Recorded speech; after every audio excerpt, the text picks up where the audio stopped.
Good morning, everybody. Today we're going to be spending some time talking about a topic that has been presenting itself a lot in sessions for the past few weeks. So, a lot of us are stuck in a house or an apartment or a condo or whatever with another person, and some of us are not. With that being said, this skill is something that I think that you can use regardless of what your situation is.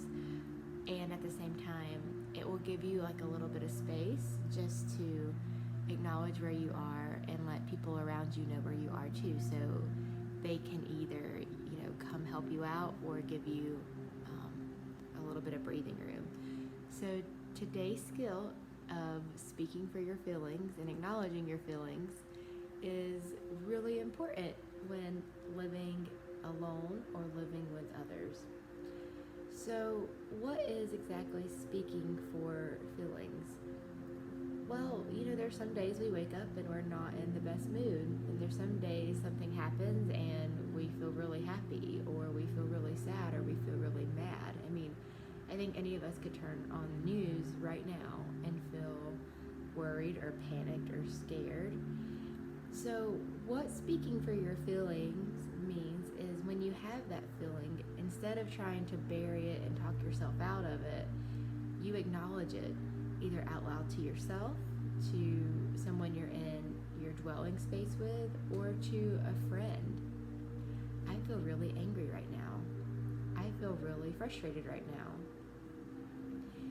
When you say what you're feeling, it does a lot of things. If you're with somebody, it helps them not take your behavior or mood in that moment personally, which can then in turn give that other person a signal, hey, I need to either help or I need to kind of step back and let them deal with this. So that's one positive benefit. The other positive benefit is that you're not just compounding things, it gets on top of each other. So when we don't speak for feelings, basically what we end up doing, if you can imagine a backpack, we put something in the bottom of the backpack, and then when we don't really take that out and deal with that, then we put more stuff on there, and then we don't take that out and deal with that one, we put more stuff. So the backpack eventually gets so full and so heavy that the bag's either going to rip, it's going to make us tumble backwards down a mountain. We can go anywhere with that metaphor.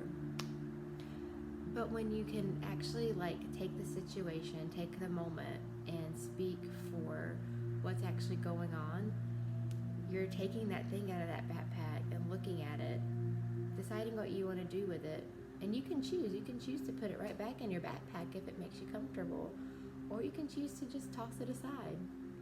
So I know that's a really simple practice, but, well, I guess I should say, I know that sounds like a really simple practice, but it's really hard, because what that moment forces us to do is stop and think and look.